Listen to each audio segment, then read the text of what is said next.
Қазақстандықтардың 82% тұрмыстағы зорлық-зомбылықпен тікелей немесе жанама жолыққан. Оның басым бөлігі әйелдер мен балалар. Астанада тұрмыстық зорлық-зомбылықтың алдын алу жөніндегі ұлттық баяндама таныстырылды. Құжат 4 бөлімнен тұрады. Қазіргі жағдай, жасырын зорлық түрлері, профилактика шаралары және қолданыстағы саясаттың тиімділігі.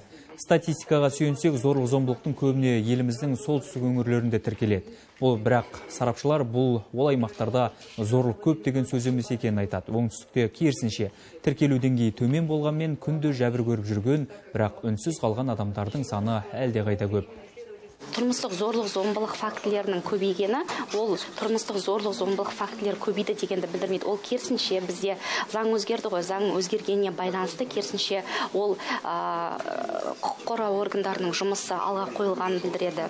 Олардың жаңағы выявительный характер деді ғой, яғни соңынан емес, алдын ала жұмыстар жақсырақ жұмыс істей бастағанын көрсетті.